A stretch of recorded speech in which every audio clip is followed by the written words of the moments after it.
মৃত্যুর পর কি আছে তা আমিও খুব কম জানি, কিন্তু আমি একটা ব্যাপার জানি। আমি জানি যে আমার মালিক সেখানে রয়েছেন এবং সেটাই আমার জন্য যথেষ্ট।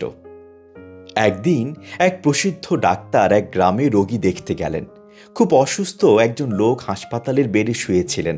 তাকে পরীক্ষা শেষে বের হয়ে আসার সময় লোকটি ডাক্তারের হাত ধরল। ডাক্তার, আমি মৃত্যুকে খুব ভয় পাই। মৃত্যুর পর কি আছে তুমি জানো? ডাক্তার বললেন, আমি আসলে জানি না। লোকটি বললেন, তুমি জানো না? তুমি কি ধর্ম মানো না? ডাক্তার চুপ করে রইলেন। এরপর সে মাথা ঘুরিয়ে কেবিনের দরজার দিকে এগিয়ে গেলেন। দরজা খুলতেই দরজার ওপাশ থেকে ডাক্তারের পোষা এক্সিমো জাতের সাদা লোমের কুকুরটা লাফ দিয়ে ঘরের ভেতরে ঢুকে পড়ল। এসেই আনন্দে তার লেজ নাড়াতে লাগলো, জিভও বের করে রইল। এবার ডাক্তার তার রোগীর দিকে তাকালো, বলল, তুমি কি আমার পোষা কুকুরটিকে দেখলে? সে এই রুমটিকে এর আগে কখনো দেখেনি।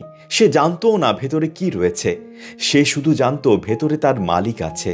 তাই আমি দরজা খোলার সঙ্গে সঙ্গে সে ভেতরে ছুটে আসলো নির্ভয়ে। মৃত্যুর পর কি আছে তা আমিও খুব কম জানি, কিন্তু আমি একটা ব্যাপার জানি।